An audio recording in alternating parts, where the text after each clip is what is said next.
Hi, good morning everyone. Myself Dr. Monu और working under home ministry सबको पता ही है। तो मैं एक छोटा सा टॉपिक आज उन स्टूडेंट के लिए जिनसे मैं पर्सनली कांटेक्ट नहीं कर सकती। काफ़ी स्टूडेंट मुझे मिले हैं, लॉ के स्टूडेंट भी मिले हैं, आफ्टर दैट मुझे पीजी के स्टूडेंट भी मिले हैं। तो मैं उस टॉपिक को यहाँ पे कवर कर रही हूँ। मेरे पास थोड़ा सा टाइम मुझे मिला है अभी, तो उसके बाद ऑफिस के लंच के टाइम। तो ना गाइस, मैं आपको एक बात बोल रही हूँ कि ना हमें जैसे कौन सा सब्जेक्ट लेना है। जहाँ तक हमें किसी एग्जाम की बात होती है तो कौन सा सब्जेक्ट लेना है, तो आपको कंफ्यूज नहीं होना है। आप सबसे पहले तो उसी सब्जेक्ट को चूज़ कीजिए जो ग्रेजुएशन में आपके पास था, आपने उसमें अच्छा स्कोर किया है। आप किसी का देख के ये मत सोचिए कि इसने अगर इसमें इतना मार्क्स लिया है तो मैं भी ले सकता हूँ। आप ले सकते हैं, पर आपका अगर आप बेसिक को छोड़ के आप दूसरे सब्जेक्ट में जाएंगे तो that will be very difficult for you, है ना।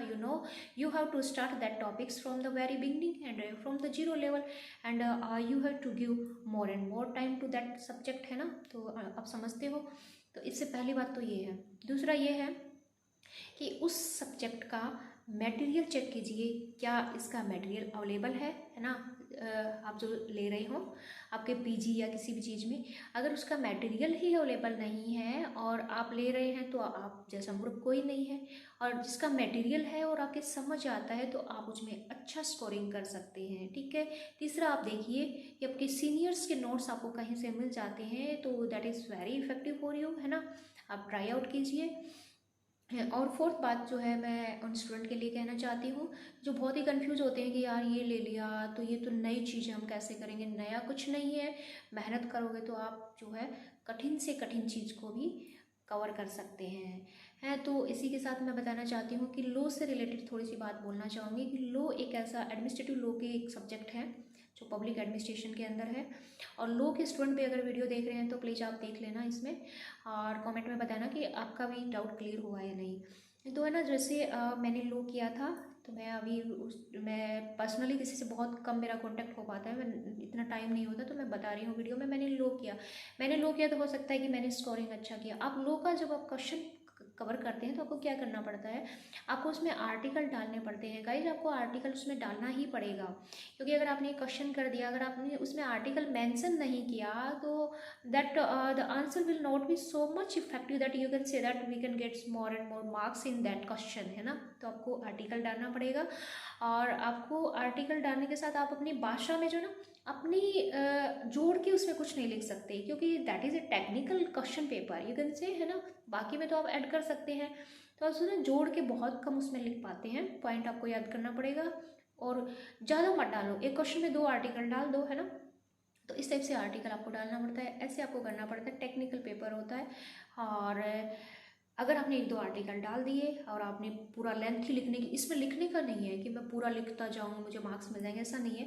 थोड़ा सा लिख दिया ना, जैसे जैसे हम मटर पनीर की सब्जी बनाते हैं तो वो बहुत अच्छी होती है ना, थोड़ी सी भी। और एक हम बना देंगे आलू का ढेर सारा लगा देंगे तो हमें अच्छा भी नहीं लगेगा, और हम चाहेंगे तो ये वो ही मटर पनीर है जो हमें थोड़ा सा हो तो भी अच्छा लगेगा। और आलू का ठेला होता है ना, वो हमें पूरा मिल जाए तो भी उसका कोई इतना वैल्यू नहीं होता।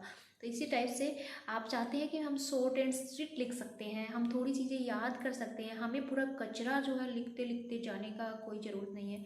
तो आप लॉ का सब्जेक्ट है, बहुत ही इफेक्टिव, बहुत ही स्कोरिंग आप ले सकते हैं। पर इसका थोड़ा सा टेक्निकल है तो थोड़ा सा ध्यान रखना है। क्वेश्चन जैसे आप लिखेंगे, इंट्रोडक्शन से आप स्टार्ट कर सकते हैं, डायरेक्ट आप आर्टिकल से स्टार्ट कर सकते हैं। ऐसे क्वेश्चन को अगर आप जैसे अंडर द जो कॉन्स्टिट्यूशन ऑफ इंडिया, अंडर, है ना, under the constitution of India है, और इस टाइप से आप स्टार्ट कर सकते हैं। आप दूसरी लाइन ऐसे और मतलब दूसरा क्वेश्चन इस टाइप से भी स्टार्ट कर सकते हैं।